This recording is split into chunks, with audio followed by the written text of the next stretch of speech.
Hi అండి అందరికీ welcome back to our channel. నేను మీ జ్యోతి చందు. అందరు ఎట్లున్నారు? మంచిగా ఉన్నారా? నేనైతే చాలా బాగున్నా. మీరు కూడా బాగుండాలని మనస్ఫూర్తిగా కోరుకుంటున్నా. ఈరోజు వీడియోలో ఏంటంటే హెల్తీ స్నాక్ ఐటెం చూపిస్తున్నా. అవేంటంటే శనగలతోని గుగ్గిళ్ళ తాలింపు ఏ విధంగా ప్రిపేర్ చేసుకోవాలో ఈ వీడియోలో చూపిస్తున్నా. దానికోసం అయితే ఒక పెద్ద గ్లాసుడు శనగలు తీసుకొని అవైతే దాంట్లో రాళ్ళు ఉంటాయి కదా, చిన్న చిన్న మట్టి లాంటివి అట్లాంటివి ఉంటే నీట్గా తీసేసుకొని ఇవైతే ఒక గిన్నెలో పోసుకొని మంచిగా 2-3 సార్లు శుభ్రంగా కడిగిన తర్వాత శనగలు మునిగే వరకు మంచినీళ్ళు పోసుకొని ఒక 2-3 గంటలు నాననివ్వాలి.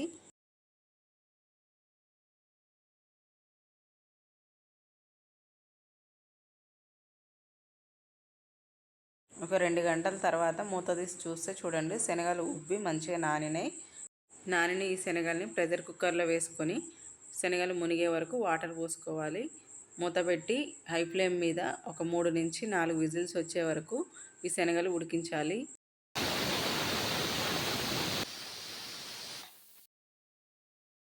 శనగలు ఉడికేలోపు అయితే ఒక 2 మీడియం సైజ్ ఉల్లిగడ్డలు పొట్టు నీట్గా తీసుకొని శుభ్రంగా కడిగిన తర్వాత చిన్న చిన్న ముక్కల్లా కట్ చేసుకొని పక్కన పెట్టుకోవాలి.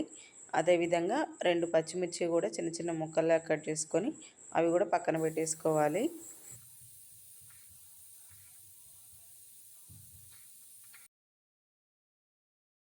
ఒక 4 విజిల్స్ తర్వాత ప్రెషర్ పోయిన తర్వాత మూత తీసి చూస్తే చూడండి మనకి శనగలు అయితే మంచిగా ఉడికినాయి. ఇట్లా మనకు పట్టుకొని చూస్తే సాఫ్ట్గా మంచిగా పొట్టు కూడా ఊడిపోతుంది వెంటనే. అప్పుడు మనకి గుగ్గిళ్ళు మంచిగా ఉడికినట్టు. ఇప్పుడైతే గ్యాస్ సిమ్లో పెట్టి మనకు టేస్ట్కి సరిపడా ఉప్పు వేసుకొని మొత్తం ఒకసారి కలిపి ఒక 2 నిమిషాలు మంచిగా ఆ ఉప్పు మొత్తం కరిగే వరకు ఉడికించి ఒక చిల్లుల గిన్నె తీసుకొని దాంట్లోకి గుగ్గిళ్ళు వడగట్టుకోవాలి.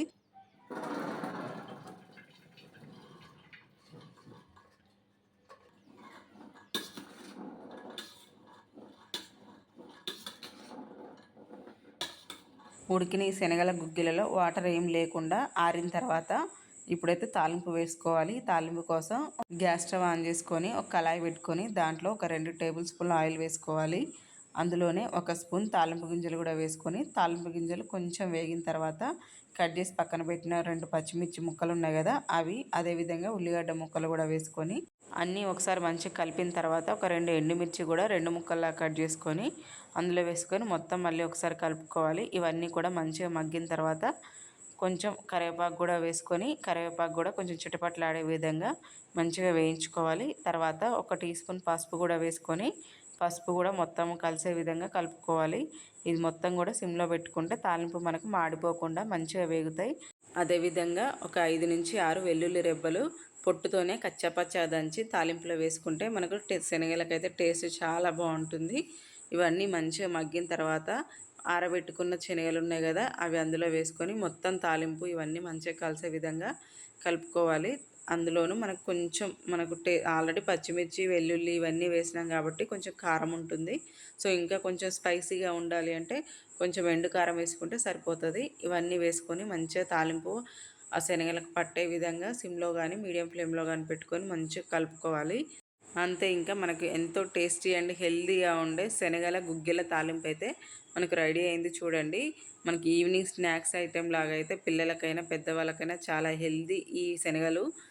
మీరు కూడా అప్పుడప్పుడు ఇలాంటి శనగలతోని గుగ్గిళ్ళు ఈ విధంగా ప్రిపేర్ చేసి ఇంట్లో పిల్లలకైనా పెద్దవాళ్ళకైనా హెల్తీగా పెట్టండి. చాలా ఇష్టంగా తింటారు. మీకు ఈ వీడియో నచ్చితే తప్పకుండా లైక్ చేయండి, షేర్ చేయండి, సబ్స్క్రైబ్ చేయండి, నా ఛానల్ని సపోర్ట్ చేయండి. Thank you.